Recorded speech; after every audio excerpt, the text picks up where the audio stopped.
Cooking with Jason is brought to you by the letter S for spatula. Spatula! Oh, the spatula, a tool that dates back to 33,000 BC in the Bronze Age. It gained popular kitchen use in the 1500s. The spatula is also called the turner, the fish slice, the frying scoop, the flipper, the egg flipper, and also a plate scraper and a tosser. On this episode of Cooking with Jason, we'll be making Samoa cookies. Are those like Girl Scout cookies? Yes, only better. Sweet! Can we have them all year round? Of course you can, and I'll be showing you how to do it in 5 steps. Awesome. For the first step, you will have to toast 3 cups of coconut. So you can put it into a dish, and you want to bake it in the oven, 350 degrees, for about a half an hour. Alright, well, this is what your coconut should look like after it's been toasted. You want a consistent, even color. You want to keep your oven running at 350 degrees while you make your shortbread dough. Do not go watch TV when you do this. Shut it off.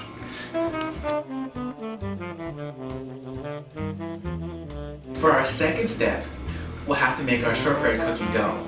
For your shortbread cookie dough, you will need 2 sticks of butter, half a cup of sugar, 2 cups of flour, 1/4 a teaspoon of baking powder, half a teaspoon of salt, 2 tablespoons of milk, and some vanilla, well, some extract. Now, Villa, some extract? Villa, some extract? Did you have to kill the Smurfs' relatives for that? Well, I have to apologize for this video. I didn't have any vanilla extract, so for this recipe I'm using almond extract. We're not blaming you for that. We're blaming you for not pronouncing it correctly. Some extract. Okay. To start, you'll have to cream your butter. Your butter will have to be room temperature. If it's not room temperature, it doesn't mix that well. Softened room temperature butter. And is this salted butter or regular butter? This is salted sweet cream butter. Ooh. Wait, there's a sweet cream butter? It just blew my mind. Oh yeah. It's pretty sweet. Can you get that anywhere or a special store? Well, I get it from my regular grocery store. So, you want to cream your butter and your sugar.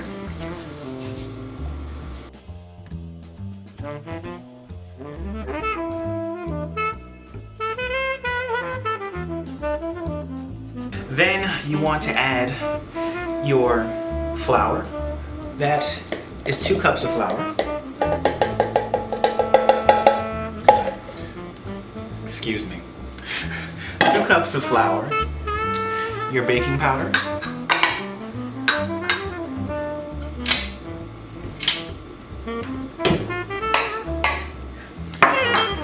Your salt.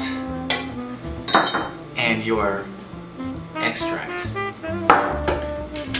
Miscellaneous extract.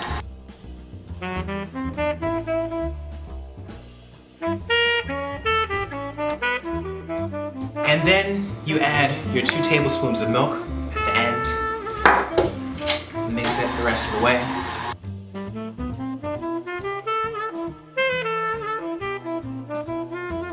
So this is what your dough will look like.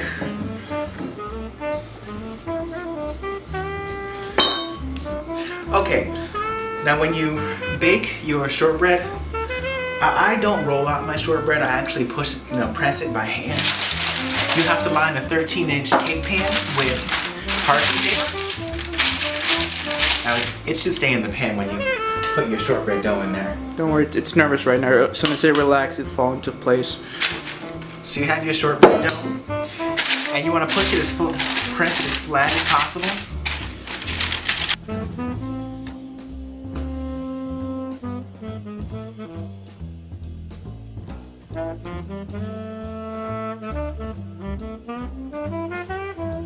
So once you have your cookie dough pressed out, you want to put holes in it.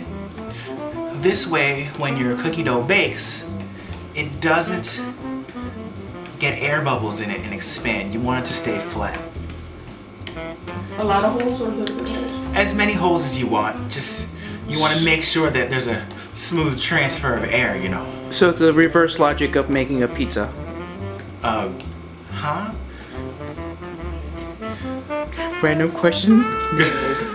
No comment. Okay, so you want to put this into the oven at 350 degrees for about 20 minutes. Turn it halfway. We'll come back to see what it looks like. So when your shortbread cookie has baked, it'll be golden brown, and you want to take it out of the oven. You want it to look like this. You want to cut it immediately while it's still hot.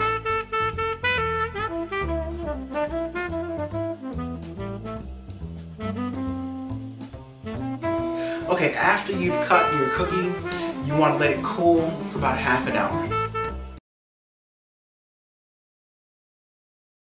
For step 3, we're going to have to make our caramel coconut topping. Now here are the ingredients.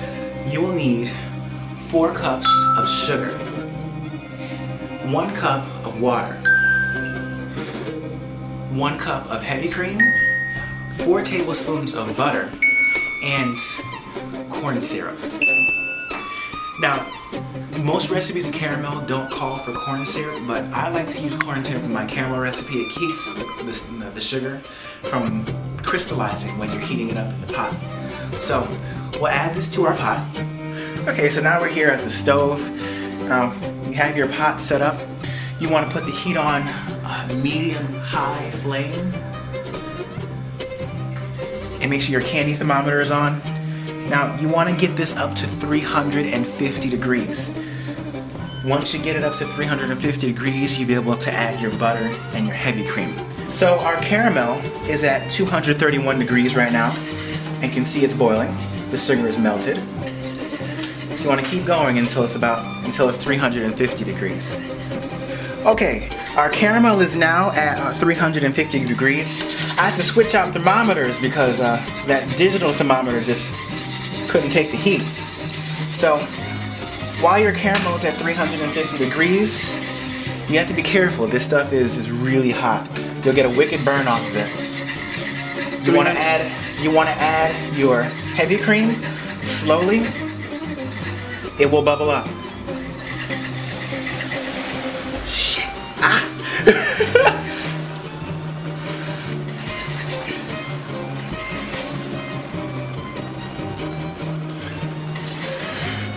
We will bleep you out just soon.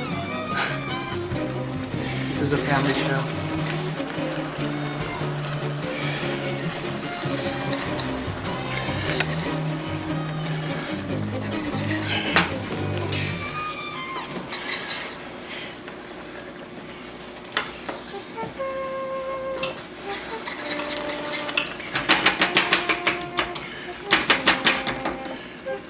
Add heavy cream. You probably want to use a spoon with a long handle on it. Keep your fleshy parts safe. So we're adding our heavy cream. It's so hot, it's like napalm. Yeah, so to burn you like napalm, you want to add your butter. And the butter will melt like nothing in there. You want to add your shredded coconut. And you add your coconut.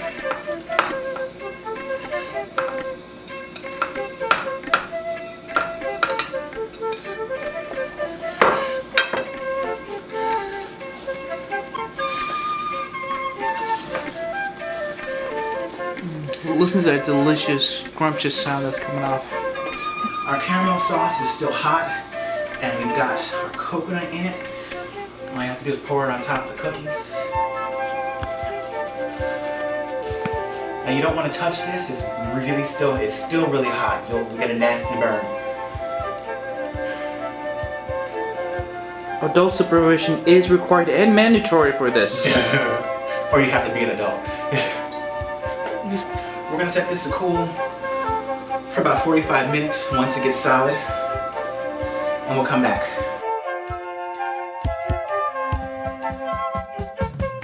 For this step, we're going to melt our chocolate. You can use a double boiler. Actually, this is a fondue pot with a double boiler. So, you know, you want to have You want to have something with water boiling under it. That way your chocolate will melt evenly. You don't want to put it directly into a pot because your chocolate will burn. So we're going to let this sit until the chocolate is melted.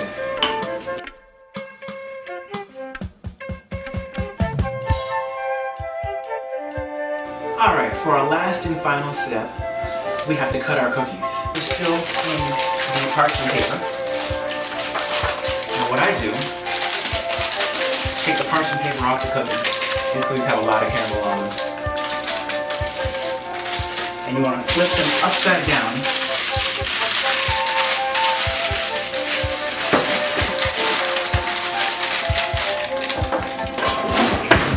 You want to recut them. If you do this while the caramel is still a little warm, you'll be able to work with them.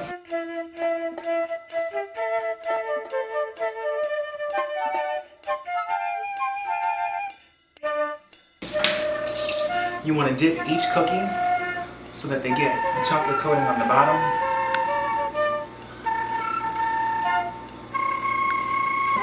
Turn them upside down.